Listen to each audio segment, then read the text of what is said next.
Oi, gente, tudo bem? Então, até então, a gente tinha visto separadamente a ideia de calor sensível e calor latente. Eu falei para vocês que calor sensível está relacionado quando o corpo recebe calor e esse corpo sofre variação na sua temperatura. E o calor latente, ele está relacionado quando o corpo recebe ou perde também, tá? Calor. E essa perda ou ganho de calor promove uma mudança de estado físico. Por exemplo, ele era sólido, ficou líquido, ou então ele era vapor e se transformou em sólido, certo? No entanto, na vida real, as coisas elas acontecem tudo ao mesmo tempo, tudo de uma vez. Então, o que vai acontecer? Quando eu pego gelo e coloco para esquentar, ele vai variar o seu estado físico, né? Ele é gelo, mas ele vai se transformar em água. No entanto, ele vai variar a sua temperatura também. Então, os dois calor estão relacionados nesse tipo de exemplo que eu estou dando para vocês.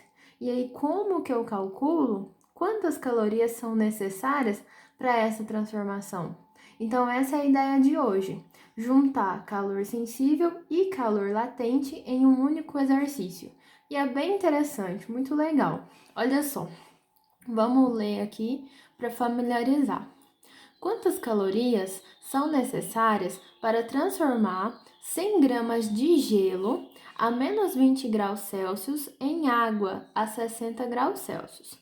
Aí ele deu os dados, que é o calor específico do gelo, calor específico da água e calor latente de fusão, ou seja, quando o gelo se transforma em água, ok? Então, inicialmente, exercícios como esse, a gente precisa ter em mente dois pontos, duas temperaturas. O ponto de fusão do gelo, ou seja, a temperatura que o gelo se transforma em água, que vocês sabem que é 0 graus Celsius, e o ponto de ebulição da água, ou seja, a temperatura que a água se transforma em vapor, que no caso é 100 graus Celsius. Nesse caso, nós vamos estar utilizando nesse exercício apenas o ponto de fusão da água, do gelo. O ponto de ebulição não. Mas isso é interessante lembrar porque alguns exercícios podem acontecer, tá bom? Então vamos lá, vamos adentrar no exemplo. O exemplo, ele diz que tem gelo. Esse gelo está inicialmente a 0 graus Celsius. E aí eu vou esquentar esse gelo até atingir a temperatura de 60 graus Celsius. A 60 graus Celsius eu não tenho mais gelo, eu tenho água. Por que isso ocorre? Porque quando... Opa, eu falei errado. Aqui, ó, o gelo está inicialmente a menos 20 graus Celsius. Então, vamos recapitular. Eu tenho gelo a menos 20 graus Celsius, que vai se transformar em água a 60 graus Celsius. Mas a 0 graus Celsius corresponde o ponto de fusão da água, em que o gelo se transforma em água. E quando o gelo se transforma em água, a temperatura se mantém constante, porque todo aquele calor ele vai ser necessário somente para fazer a quebra das ligações de sólido para líquido. Então aqui eu estou tendo uma transformação de sólido para líquido. Então é isso que acontece. Adentramos no nosso problema. Olha só, eu tenho gelo inicialmente a menos 20. Esse gelo vai começar a variar a temperatura até chegar a 0 graus Celsius. Chegou em 0 graus Celsius, ele estagna a temperatura por um momento, porque esse momento vai servir apenas para mudar de estado físico. Ele vai de gelo para água. Acabou? Ele é totalmente água? Beleza. Eu vou continuar esquentando essa água. Até quanto? Até 60 graus Celsius. Certinho? Então, aqui nós vamos ter três estágios. Analisa aqui comigo. Eu vou ter o primeiro passo. a primeira parte do problema, em que o gelo continua sendo gelo e só houve variação de temperatura. Então, se ele está variando de temperatura, ele está recebendo calor. E esse calor que ele está recebendo é o calor sensível, que eu calculo através do Quimacete, certo? Porque houve variação de temperatura. Agora, nesse outro momento aqui, que ele é gelo, mas se torna água. Nesse momento, também tem um calor responsável aqui. No entanto, esse calor responsável é chamado de calor latente, ok? Beleza. Terceiro estágio é o momento que ele está a 0 graus Celsius, ele é totalmente líquido, totalmente água e continua aquecendo. Ele vai até 60 graus Celsius. Tá vendo que tendo variação na temperatura? Se tá tendo variação na temperatura, então o calor responsável por isso é calor sensível. Então, qual que é a ideia desse exemplo? Eu vou calcular o calor relacionado para cada estágio e depois de calculado, eu vou somar os calores, certo?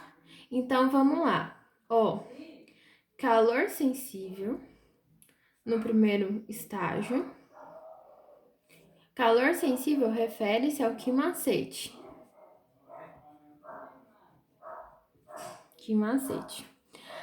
M é a massa, no caso a massa do gelo. A massa do gelo vale 100. Calor específico do gelo, 0,5. Delta θ refere-se à variação de temperatura, que nada mais é do que temperatura final menos inicial. Final é 0, menos inicial, que é menos 20. Ok? Vamos fazer um negócio aqui. Ó, menos com menos dá mais. Vai ficar 0 mais 20, que vai dar 20. E aqui ficou 100 vezes 0,5 é a mesma coisa que 100 dividido por 2, que no caso é 50. 50 vezes 2 dá 1.000. 1.000 calorias. Então, esse é o calor que o gelo recebeu para variar a temperatura de menos 20 a 0. Agora, vamos calcular o terceiro estágio, que é o momento que ele vai mudar de estado. Nesse momento, o calor relacionado é o calor latente, que é massa vezes calor latente, ok? Então, vamos lá. Ó, a massa é a massa do gelo. L é calor latente de fusão, que ele me deu, que vale 80. 100 vezes 80 dá 8.000 calorias. Beleza? Vou colocar o estágio 3 aqui embaixo. Estágio 3 é o calor relacionado com a variação de temperatura da água. Só que olha só, essa água, ela é proveniente do derretimento do gelo. Ela derreteu totalmente. Então a massa dela é exatamente a massa do gelo. Deixa eu escrever a fórmula. Que no caso a massa é 100. Calor específico da água, 1. Variação de temperatura. Temperatura final menos inicial. 60 menos 0. Opa. Ó, 60 menos 0 dá 60. Então, 100 vezes 1 dá 100. 100 vezes 60, 6.000 calorias. Ok? Então, eu calculei a quantidade de calor para cada estágio, ok? Separadamente. Entendi o procedimento e calculei para cada estágio. Aí ele quer saber quantas calorias, ou seja, qual que é a quantidade de calor que ele vai receber nesse processo. A quantidade de calor é a soma dos 3 estágios, ó, que é 1.000 mais 8.000 mais 6.000, certo? Que vai dar 15.000 calorias. Então, respondi o meu exercício, certinho? Olha só, Isso é uma maneira de fazer. A parte das exatas é muito interessante porque a gente consegue fazer de várias maneiras. Uma maneira que a gente encontra para fazer isso é utilizando um processo, um conteúdo chamado de curvas de aquecimento, que no caso eu vou estar utilizando a linguagem de gráfico para poder estar estudando, para poder estar calculando isso. Primeiro eu faço o gráfico. Olha só, eu vou montar um gráfico da variação de temperatura em Celsius pela quantidade de calor em calorias. Aí, vamos analisar, olha só, o gelo, ele estava inicialmente a menos 20 graus Celsius. Esse é o eixo da temperatura. Menos 20 está abaixo do zero, então está mais ou menos aqui. Esse gelo, ele vai aquecer até chegar a 0 graus Celsius, então ele aquece. Aumenta de temperatura, ó, tá variando a temperatura. Chegou a 0 graus Celsius, ele começa a derreter. E quando ele derrete, ele estagna a 0 graus Celsius. Então, toda a quantidade de calor que ele está recebendo é somente para trocar de estado físico.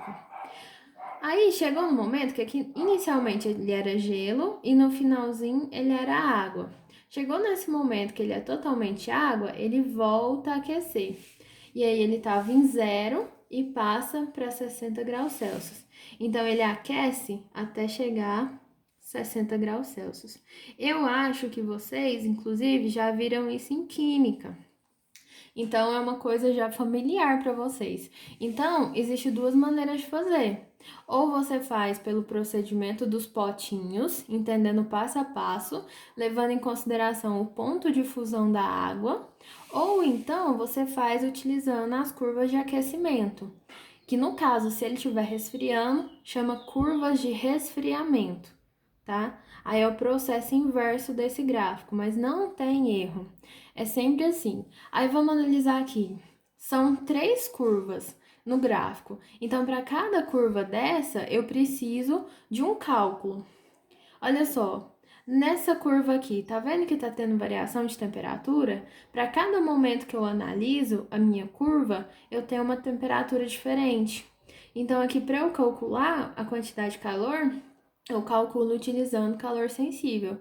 Agora, olha aqui, nessa curva, tá estagnado. A temperatura, ela tá em zero a todo momento. Então, aqui é calor latente. E nessa parte aqui, a todo momento que eu analiso, a temperatura está aumentando. Então, calor sensível. Faça a soma dos três e aí ocorre da mesma forma que eu mostrei para vocês aqui. Faz a soma calcula cada reta, e depois faz a soma que vai dar os mesmos 15.000, certo? Então, essa foi uma aula referindo a quantidade de calor sensível e latente ao mesmo tempo, e você tem duas maneiras de resolver esse tipo de exercício, tá bom? É bem simples, vamos fazer isso aí e tudo certo, ok? Até mais!